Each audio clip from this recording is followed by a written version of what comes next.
5 months since we moved our furniture business into this warehouse.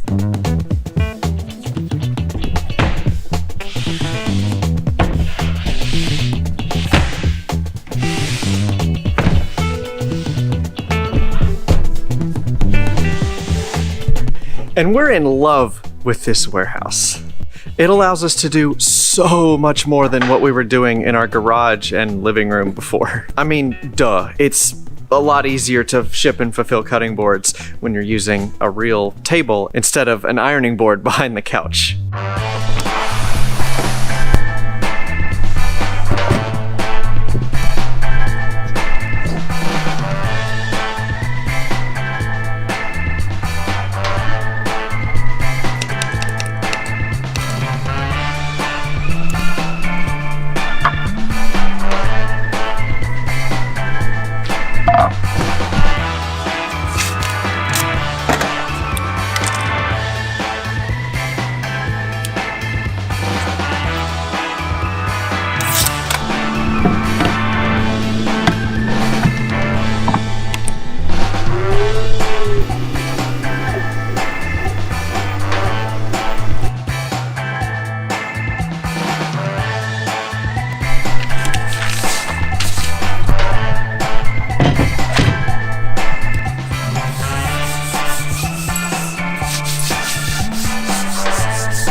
We can also make sales calls without getting distracted. In the house, there's only so much room, and we would be interrupting each other when we needed the other person to be quiet while we were working in the office. But now, in the warehouse space, Davis can be out here building, being as loud as he wants. I can be in the sales office making phone calls in the peace and quiet, and Caleb can be in the other office editing a video all at the same time. It's fantastic.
At the tone, please record your message. Hey Holly, it's Jenny. Hey, I have more info on your group's cutting board order. Give me a call when you get this, and we'll talk then. Bye, Holly. Your call has been forwarded to an automatic voice message system.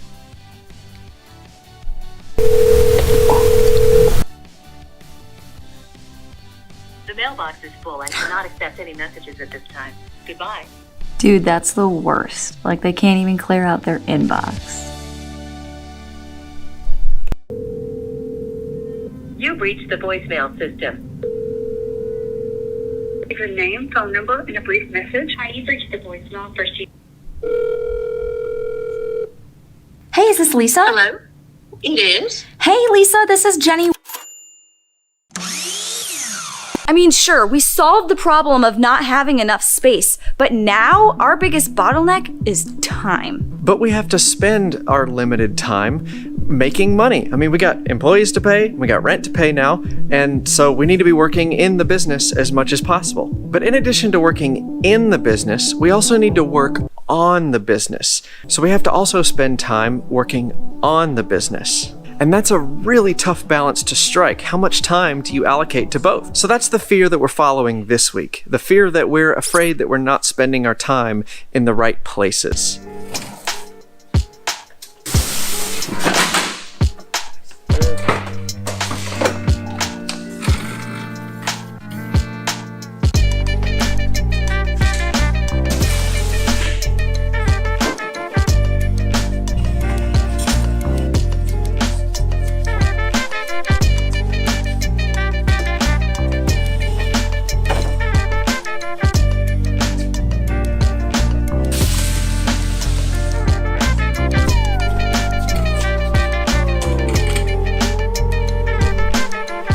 Managing time is something we're a little nuts about. The military really beat that one into us good. I mean, that's the whole purpose of the military, to get people and resources into the right place at the right time. Whether that's a bullet through a bad guy, a pallet of supplies for relief to another country, or getting weather data in time so that we can warn people to evacuate ahead of a hurricane.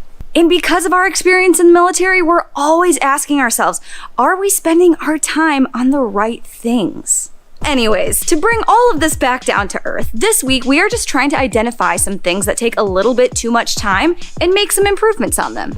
And the first thing is shipping out our cutting and charcuterie boards. Honestly, that's the one we do most often. So if we're trying to save time, this is a great place to start. Okay, so when we have to fulfill a board, we start at the computer. So once we print the order and acknowledge it to the customer and stick it on the bulletin board, we start by selecting the board that we need. So we go across the way here and pick out whatever board we need off the inventory shelf. Then we take it back across and put it in the laser. And then we go back to the computer and we design it. And then we engrave the design. And then we take the finished board from there and we take it over here to the finishing table, and then we finish it, and then we take it back over here to wrap it up in paper, and then put the stuffings in the boxes, and then we box it up, and then once we're done boxing it up on this short little 6-foot table, if we've got multiple ones to do, we'll put it on this cart over here on the other side, and then it will go and be shipped out. That's 1, 2, 3, 4, 5 back and forths across the whole thing. That's a lot of walking.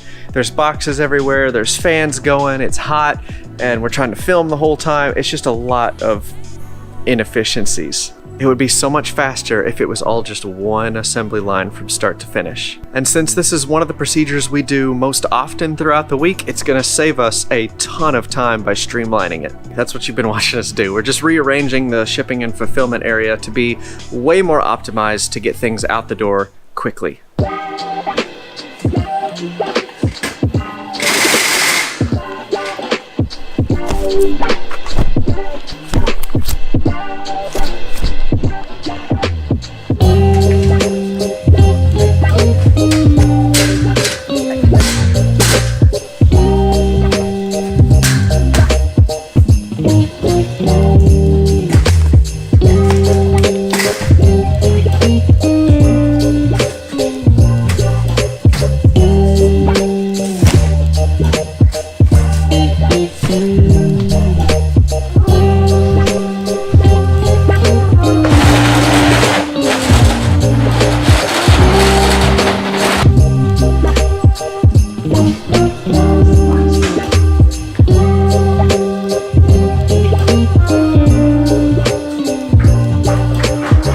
Oh my gosh, okay, it's all fixed and rearranged now and it looks so good. Let me show you how the procedure is gonna work. So I move the computer down to the end. There's no need for it to be in the middle disrupting the whole flow. So it's down here, that's station 1. Next thing you're gonna do is you're gonna come over here, get as many boards as you're gonna fulfill, put them on a cart, and then take the cart over here to the laser. And then after the boards get laser engraved here, they're just gonna go 2 steps over to the finishing station where they get finished and leather straps for the charcuterie boards, feet for the cutting boards. Then they're gonna go to the next station I don't know why I'm still bringing the cart. Then we're gonna go to the next station where they get packed. So we do the black box, we stuff in whatever flyers each box gets, and then we move to the shipping station where we put the black box in a brown box, slap a shipping label on it, and send it out the door right there, or right there. Look at this, it's all just one line, except for pulling inventory off the racks. Everything is in one straight line. And all of our supplies and everything as needed are on the back wall. So say you're packing over here and you run out of I don't know, black boxes, you just turn right around, grab as many as you need, put them on the shelf, and you're good for a little while. So now that we've streamlined a few things this week, we have more time to do things that make us money. But no matter how much we optimize, Davis and I are only ever going to have about 50 to 60 hours in any given week. But we need to do more than that. So how do we get more time? We clone ourselves. No. Until that's figured out, we can buy time from other people. And that's our next task, hiring more people to help us build and grow the furniture business. Ask me how I do it, I just